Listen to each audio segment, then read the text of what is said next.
तो आइए दोस्तों, आज हम बात करते हैं Sanchi the legend of 10 rings के बारे में।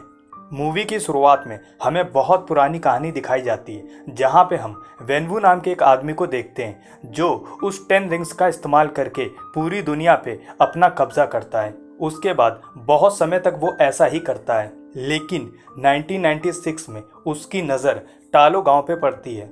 ये एक जादुई गांव है और वहां पे जाने का रास्ता एक जंगल से होके गुजरता था, जहां जाना इतना आसान नहीं है क्योंकि वो जंगल एक जादुई जंगल थे।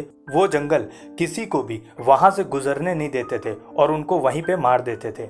वेनवू अपनी 10 आर्मी के साथ वहां जाता है, लेकिन वो जंगल उन लोगों को मार देता है, लेकिन वेनवू बच जाता है क्योंकि उसके पास 10 रिंग्स होती हैं।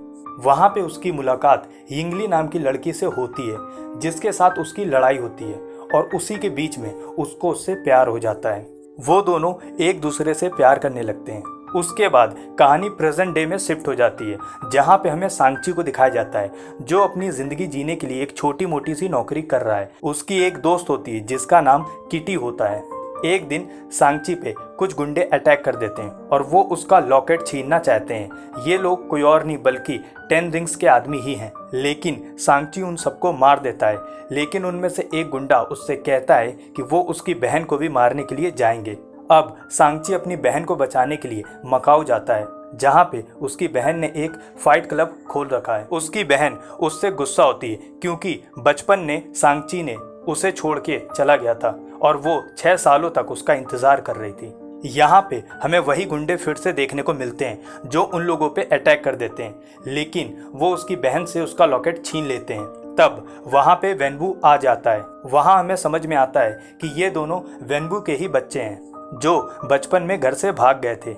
इसके बाद वो इन दोनों को अपने घर लेके जाता है, जहाँ पे वो किटी को बताता है कि जब वो उस जंगल में गया तो वहाँ पे उसे यिंगली से प्यार हो गया था। उसके बाद वो दोनों वहाँ से भागने की सोचते हैं, लेकिन जब यिंगली उस गांव को छोड़ती है तो उसकी सारी ताकतें वहीं पे रह जाती हैं। वो दोनों चाइना आ जाते हैं और यहाँ पे वो शादी कर लेते हैं। फिर कुछ समय बाद उनका एक बेटा होता है जिसका नाम सांची होता है और कुछ समय बाद उनकी एक लड़की होती है जिसका नाम सियांगलिंग होता है। उसके बाद वेनवू अपनी 10 रिंग्स को भी निकाल देता है। जब ये बात वेनवू के दुश्मनों को पता चलती है तब वो उसे मारने के लिए उसके घर आते हैं। उस वक्त वो नहीं होता है, तब उन सब की लड़ाई, लेकिन यिंगली उन लोगों से लड़ती है। जब वेनवू घर वापस आता है तब वो देखता है कि यिंगली मर चुकी थी। इस बात से वो बहुत गुस्सा होता है। वो दोबारा उन 10 रिंग्स को पहन लेता है।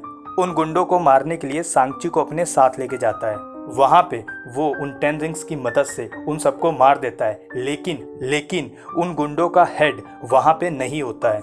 उसके बाद वो सांची की ट्रेनिंग कराता है, लेकिन वहाँ पे लड़कियों को ट्रेनिंग नहीं दी जाती थी, इसलिए वो अकेले ही ट्रेनिंग करती थी।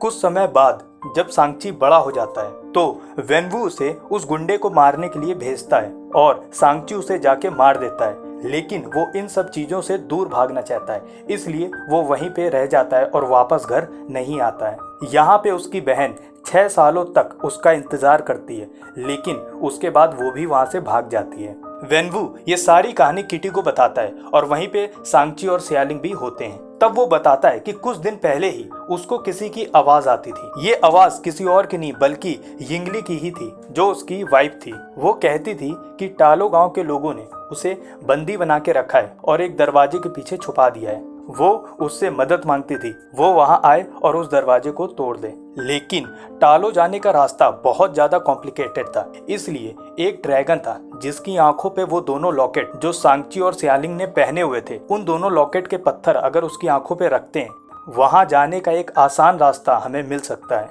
वो लोग वैसा ही करते हैं। अब उनको वो रास्ता मिल जाता है। वेनवू कहता है कि वो वहां के सभी लोगों को मार देगा, इसलिए सांची उसको मना करता है और वो उसको रोकता है।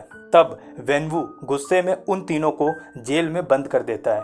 वहाँ पे उनकी मुलाकात एक और कैदी से होती है जिसे वेनवू ने पहले से बंद किया था। उसके पास एक पेट होता है जिसका नाम होता है मॉरिस।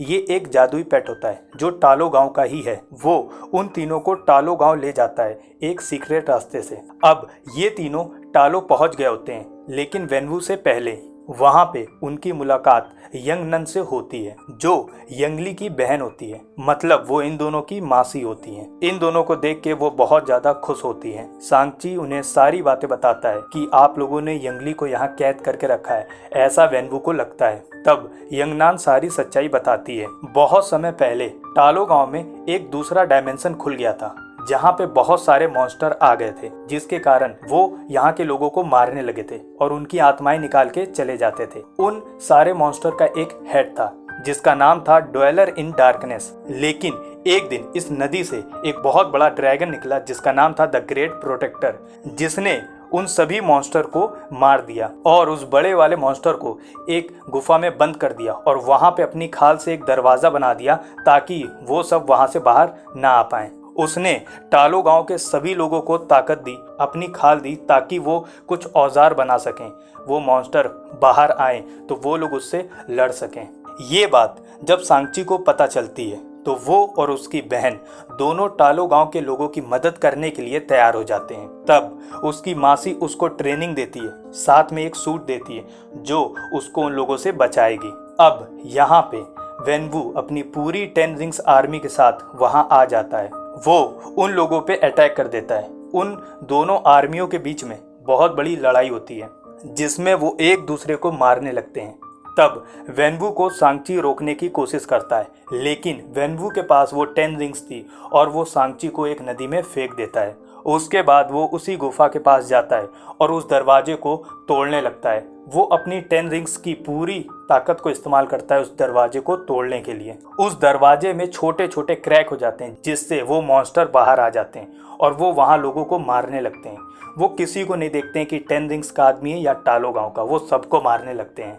ये चीज़ देखते ही 10 रिंग्स आर्मी भी टालो गांव के लोगों के साथ हो जाते हैं और वो सब मिलके अब उन मॉन्स्टर का सफाया करते हैं। लेकिन वो मॉन्स्टर बहुत ज़्यादा ताकतवर होते हैं। तभी सांगची को पानी के अंदर द ग्रेट प्रोटेक्टर दिखता है जो सांगची को उस पानी से बाहर निकालता है। उसके बाद वो वेनवू के सामने आता है और वेनवू से लड़ाई करता है। पहले तो वो वेनवू से उन 5 रिंग्स को लेता है, लेकिन बाद में वो उन 10 रिंग्स को अपने कंट्रोल में कर लेता है, लेकिन वो उसे वापस कर देता है। तभी वो दरवाजा टूट जाता है और वो बड़ा वाला मॉन्स्टर बाहर आ जाता है। वो वेनवू को पकड़ लेता है और उसकी आत्मा निकालने लगता है। तभी वेनवू अपनी 10 रिंग्स को सांगची के हाथ में दे देता है। वो मॉन्स्टर द ग्रेट प्रोटेक्टर को भी पकड़ लेता है और उसकी आत्मा भी निकालने लगता है। लेकिन किटी तभी एक एरो मारती है जो सीधे उस मॉन्स्टर के गले में लगती है, जिससे द ग्रेट प्रोटेक्टर आज़ाद हो जाता है। अब यहाँ पे सांगची और द ग्रेट प्रोटेक्टर दोनों मिलके उस मॉन्स्टर को मार देते हैं। बाद में द ग्रेट प्रोटेक्टर उस नदी के अंदर चला जाता है।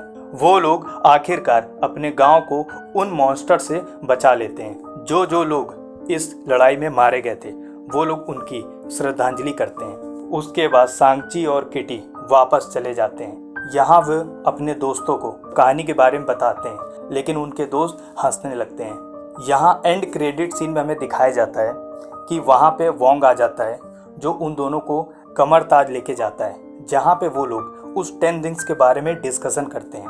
वहाँ पे हम कैरल डेल्वेस और ब्रूस बैनर को भी देखते हैं। वो लोग मिलके उस 10 रिंग्स के बारे में डिस्कशन करते हैं। यहाँ पे सियालिंग उन 10 रिंग्स की हेड बन जाती है और वहाँ पे वो लड़कियों को भी ट्रेनिंग देना शुरू कर देती है और यहीं पे मूवी ख़त्म हो जाती है। आई होप कि आपको ये वीडियो अच्छी लगी हो।